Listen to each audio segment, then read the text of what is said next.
I just want to welcome Jonah Levy to the Starry Night sort of bonuses section, our Starry Night interviews. So Jonah has been sort of a friend of mine for a while. We met through mutual friends in the arts and in sort of arts business infrastructure, the nonprofit world. We've overlapped quite a bit. And so anyway, Jonah, thank you for being here. It's a pleasure. Thank you so much for having me. I know that one of the first projects that I saw you work on was sort of was it the art scene, or did it change its name? It was the Unseen. The Unseen. Yeah. The Unseen. The Un was in parentheses.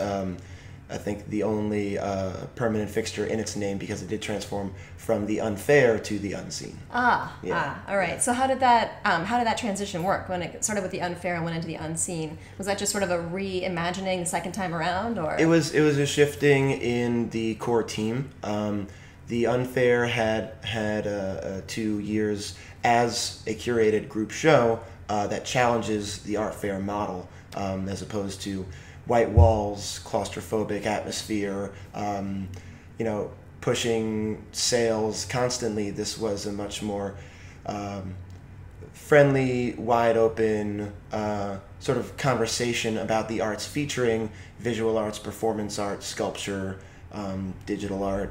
And unfortunately, 2 of the members of the core team couldn't participate in its 3rd year, so the founder and curator, Michael Glass, created the Unseen as a way to separate, I love that challenge the art fair model. I've been deep in that myself for a while. Yeah, so. It's really popular. I think there's a lot of groups that are just offended and frustrated and just horrified by the giant bubble that's forming and pushing and pressing, and they want to do more than just sell their artwork. They want to show their artwork to people who love their artwork. Right. And they want to sell their artwork. Growing that network. Yeah, they want to grow their network, and they want it to be in an atmosphere that inspires people to discuss artwork. Yeah, absolutely. That's amazing. So you've been involved with them for a year now? A little under a year. I got in touch with Michael Glass somewhat informally. He has a partnership called Balzer Glass. They create multimedia installations that are kinetic sculptures. And I saw them at the Governor's Island Art Fair. I loved it. They had 6 sculptures that included gerbils running around, rat races, and steam effects from water kettles that you interacted with in a really tiny room, which really caused you to get right up and close to them. And I got a very vague opportunity from a gallery in Spain, and I just started contacting the artist that I had met and admired, and we had an amazing conversation. I started working with him, and the Unseen happened. Oh, wow. Yeah. That's amazing. You're kind of this connector. If Malcolm Gladwell could dedicate a chapter to you, it would be that connector chapter in The Tipping Point. That seems to be your thing. Thanks. Yeah, I was born and raised in Brooklyn, and I fell in love with the art scene really early on when I was a teenager, basically, in underground warehouse parties. And I really just admired how much artists create, how artists are kind of the shamans of the world, how they take a concept, an idea, a feeling, and they create a physical presence, of it. And I also noticed how they were great at doing those things and not great at doing other things, Yeah, what are those other things that you have a little insight into? Talking about their artwork, writing about their artwork, cleaning up after their artwork in some cases.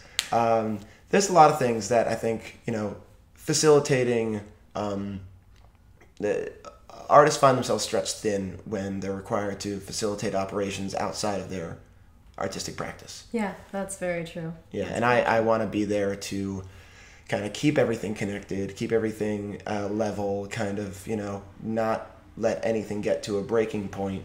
And if it did, inspire confidence and calm everything down and keep a level head and just, keep us getting towards the end destination, the final destination. So your title is kind of arts administrator, but it's also project manager, really. You get involved in these larger projects and you sort of keep all the details together. You're just like that connector and facilitator. Yeah, sort of. And I'm the realistic bad cop in a lot of those cases. There's wonderful, happy, blooming inspiration and creativity that occurs, and I'm the one who says, yeah, but we need to put something on the table in 2 days. So, I love this and this and that, but this and this and that is not that realistic, and I think we're going to get stretched kind of thin with that. So, let's negotiate this, and let's collaborate on something that, that's going to work. It's going to really come to fruition. And you're born and raised in Brooklyn, so you're still mostly New York based, but you have recently sort of spread out. You're doing a new project that's sort of nationwide. What's this? Is it the Everywhere? Every Here. Every Here Logistics. Yeah. Every Here Logistics is a cross-country road trip that will be joining Lost Horizon night markets all across the country. And these night markets are these open platform guerrilla pop-up installations that happen in the back of box trucks. So you'll be walking around some, kind of crumbling part of Detroit and come upon a noodle restaurant that seats 12 that feeds people for free all night in the back of a box truck. You'll find a strip club in the back of a box truck, a smash truck where you go in and you just, get therapy at a discount by smashing the crap out of all sorts of ceramics and toys and things. I'm going to be creating a travel agency. I'll be giving away fully customized trips to all these other cities that we're going to in exchange for hot travel tips. And I want people to want to tell me about amazing places that I should go or someone should go to. And there's a lot of purposes for Every Here Logistics. For me, I do want to connect all these places. One idea that we have as a whole is to connect America's creative diaspora. We see a lot of art hubs on the East Coast. We see all these exciting things happening in San Francisco, in Boston, in Miami, in New York, in Los Angeles. But what about Detroit? What about St. Louis? What about all these sort of what we call flyover states? What's happening there? And can we connect them, and can we help everybody share their creative spirit and their resources and grow their hubs and their communities? That is fantastic. That is just what such a huge country like ours really needs. I mean, having not lived all my life in New York, being raised in Colorado, living for a long time in Seattle, Washington, and also running Starry Night residency program in New Mexico, I have seen a lot of the flyover states. I've driven across the country probably 7 times. Right. I'm quite familiar with our lovely states. I don't think I've visited North Dakota. That might be about it. Well, it sounds like you got yourself a trip. You gotta take the summer. Yeah, right. I hear it's worth it in the summer, maybe not the winter. But I haven't really done any cross-country trips, and it's funny because I have been really solely and completely New York based for a very long time. I've never lived outside of New York aside from college education and in the Finger Lakes area of New York State. I've studied abroad and I've traveled, but I've never really engaged in a trip that's longer than 7 hours. Yeah. So the massive experience that I do have in New York, I'm looking forward to spreading out to all these different places with this massive team. I mean, we're having a team of 30 artists essentially from the West Coast and the East Coast crisscrossing the country and connecting to these places. And then when we make these connections, of course, I would love to bring that back to New York, and I'd love to, offer the artists that I've met an opportunity to, bring their work to a place where, in a sense, it all happens. Right. But of course, want to create that cultural exchange and go back out to Denver and check out that street artist who uses electronic paint to create sound installations. Right. That's amazing. Yeah, there is so much happening in places that you wouldn't expect. Mm-hmm. I mean, I was amazed by just how saturated, especially being here right now. We're in Bushwick, Brooklyn. It's so saturated and full of artists. But I mean, I've never been in such a saturated place. But also, I don't think that people here even realize how much is going on up there. So I'm excited for you to really see the country. It's funny because I've had a couple friends say, well, I didn't really want to go travel abroad a bunch until I actually knew what country I was representing. I wanted to see my own country first.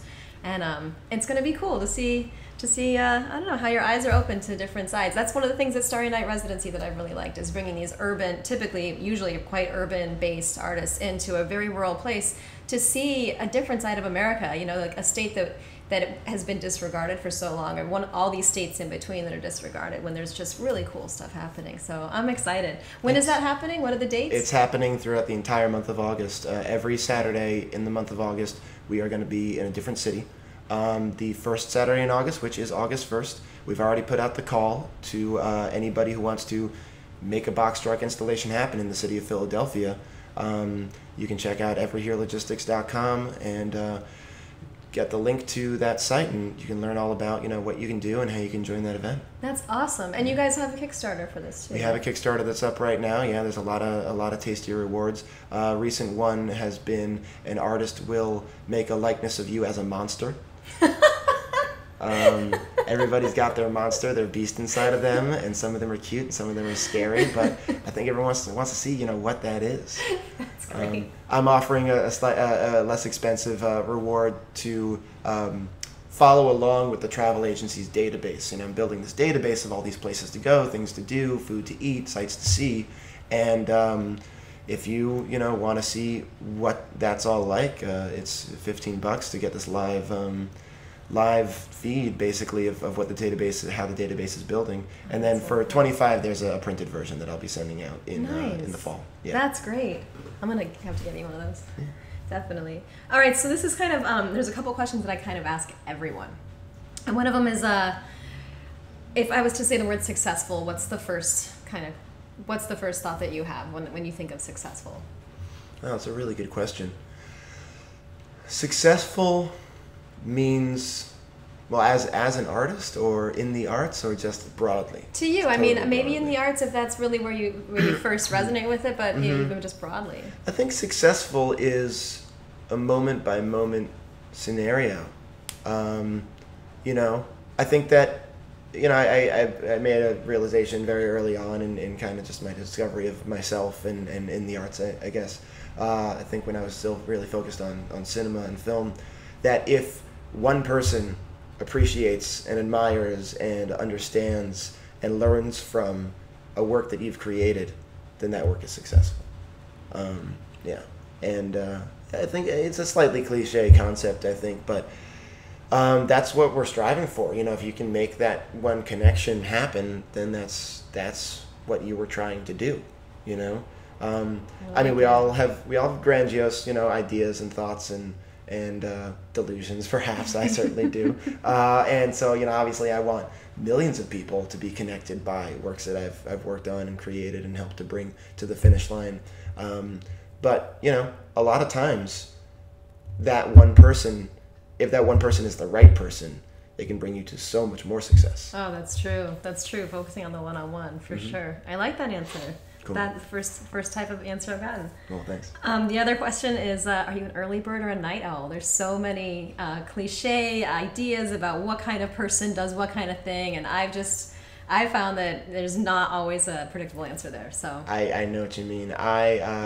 Okay, well, let me start by saying that my girlfriend and her family are very much night owls, and it's frustrating for someone who likes to go to bed early to be hanging out of their house. They get, they're done with dinner around 10. They're watching some TV. They're chatting. They start working on some sort of food project at around 11. They chat some more. They flip around on the TV. And I'm just over there on the couch like, when is it bedtime? And of course, and her mom, and early on, her mom, said, I read an article recently that night owls are the most creative and productive people. And I'm like, well, that's great for you. I'm cranky in the corner. Yeah, I don't have the greatest stamina in the world. I was talking about this just the other night. Like, I push hard in a lot of ways, and I get out there and I express a lot of my energy. And there's a certain time where I really like to settle down. It's nap time. And I've had a lot of nap times recently in my day job world, and it's something that I've been doing for a long time. Before I got into the arts administration, I've been working as a tour guide, and that is getting out there at 9 a.m. to a sleepy group of tourists and bringing a lot of energy to the table for 4, 5, 6, 7 hours. I had a 7-hour tour yesterday, and keeping it upbeat and keeping it energetic and pounding the pavement, in the concrete jungle, with the sun beating down. And when that's over, it is nap time. Yeah, it's nap time. Yeah. All right, well, thank you so much for coming You're and welcome. Just giving me some of your time. I know you're super busy. You have a lot of things on your plate right now. Starry Night is such an amazing discovery, and the work that you're doing, I'm super honored to be considered. And I like talking, and I think I'm pretty good at it. So I'm totally happy in a very sincere way to be doing this. Well, thank you so much. Me too. It was great having a chance to talk with you. Cool.